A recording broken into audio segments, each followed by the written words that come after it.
El video que ves en pantalla es de uno de los dos operativos hechos contra un lugarteniente de un cártel y contra un líder de un partido político. Tal cual como lo oyes, en este lugar autoridades aseguran que la dirigencia de un partido político está a merced de un cártel del narcotráfico. Lo peor de eso es que allí no acaba la cosa. En un municipio cercano, un alcalde electo fue secuestrado. En otro, intentaron asesinarlo. En otro, no fueron contra un alcalde, sino contra un subteniente del ejército.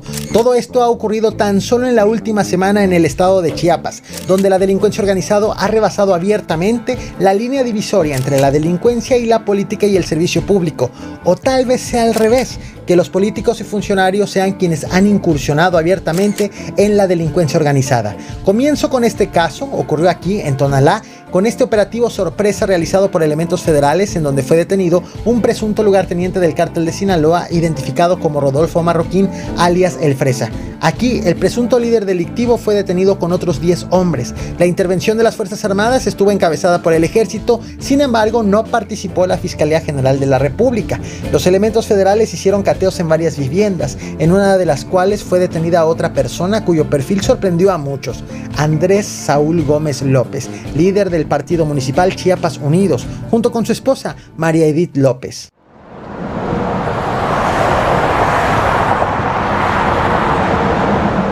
El capo detenido, identificado como Rodolfo Marroquín, alias El Fresa, es señalado por autoridades de ser lugarteniente de Jesús Esteban Machado Mesa, alias El Pulseras, considerado jefe de plaza del cártel de Sinaloa en Chiapas. Según las investigaciones, El Fresa operaba principalmente en los municipios de Arriaga y Tonalá, donde presuntamente estaba involucrado en actividades delictivas relacionadas con el tráfico de drogas y el cobro de cuotas a migrantes. Los cargos que enfrenta incluyen delincuencia organizada, delitos contra la salud y portación de armas de fuego. Este operativo inició alrededor del mediodía del 4 de septiembre en la zona centro del municipio y se extendió a la carretera federal que conecta con Tuxtla Gutiérrez. De hecho, por la magnitud de la movilización y el silencio de las autoridades, este suceso provocó incertidumbre y temor entre los habitantes, pues algunos padres de familia, por ejemplo, retiraron a sus hijos de las escuelas.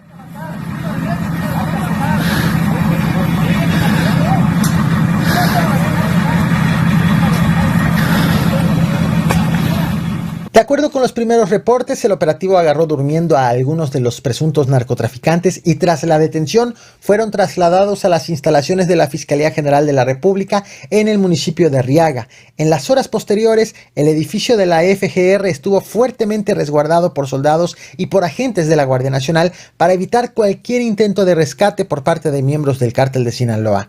Debo precisar algo. Al momento en que hago este video, ninguna autoridad ha confirmado si existe un vínculo entre el lugarteniente del cártel de Sinaloa y el líder municipal del partido Chiapas Unido y su esposa.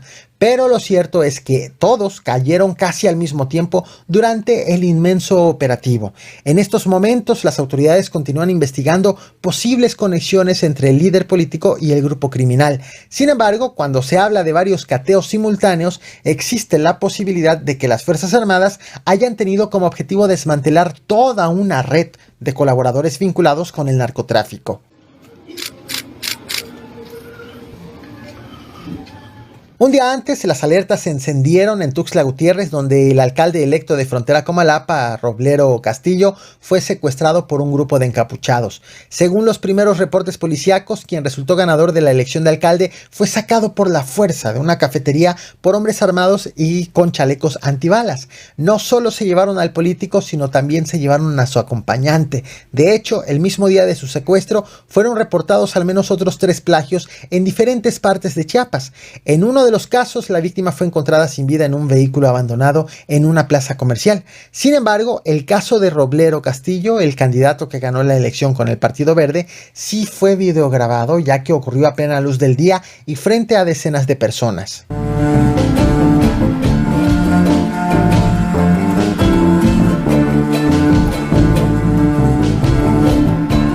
En el municipio de Benemérito de las Américas ocurrió algo particularmente grave el pasado 28 de agosto. Ese día, Un grupo de al menos 30 personas armadas a bordo de al menos 4 camionetas disparó en contra de la fachada de un sanatorio y de un domicilio.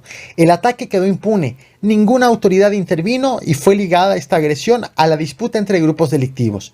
El grupo agresor fue identificado como afín al cártel de Chiapas y Guatemala, el cual presumiblemente había buscado agredir a una célula del cártel de Sinaloa como parte de la pelea que sostienen por el control de rutas y territorios para el tráfico de drogas, armas, personas y migrantes. Sin embargo, lo verdaderamente preocupante es que de manera extraoficial, autoridades afirman que el objetivo de los atacantes pudo ser el alcalde electo de ese municipio, Juan Gómez Morales, quien ganó la elección con el partido Chiapas Unido y ha sido acusado de vínculos con el cártel de Sinaloa.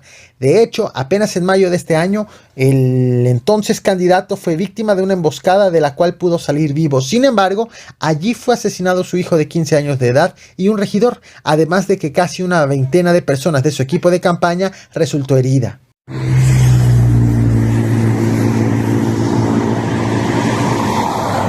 La imagen que ves en pantalla corresponde a otro caso. Este vehículo era conducido por Jorge Israel Marín Delgado, subteniente de artillería del ejército mexicano, emboscado el 30 de agosto en la carretera Tuxtla-Ocosocuautla. Este tipo de ataques directos contra altos mandos del ejército no es común, lo cual ha generado preocupación entre las autoridades mismas. De acuerdo con los primeros reportes, el vehículo en el que viajaba el militar fue atacado a tiros, lo cual provocó que el conductor perdiera el control y terminara chocado. Posteriormente, el vehículo se incendió con el subteniente adentro.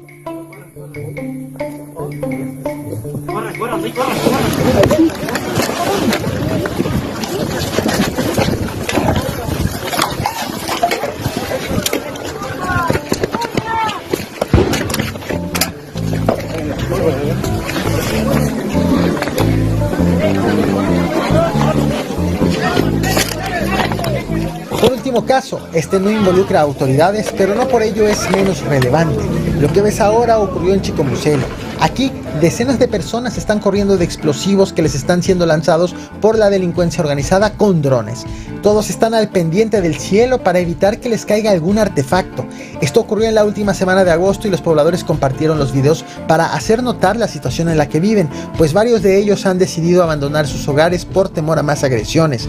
Sobre este acontecimiento, ninguna autoridad se ha pronunciado y por el contrario, han existido pronunciamientos tratando de minimizar o normalizar el hecho, que radica en la pelea entre cárteles por el control del territorio, incluso obligando a los habitantes a manifestarse en favor de uno u otro grupo delictivo o reclutando por la fuerza a jóvenes para que combatan a los grupos rivales y a las mismas fuerzas armadas. De tal forma que actualmente en Chiapas, o las autoridades son acusadas de ligas con la delincuencia organizada o están completamente rebasadas ante la violencia que allí se vive.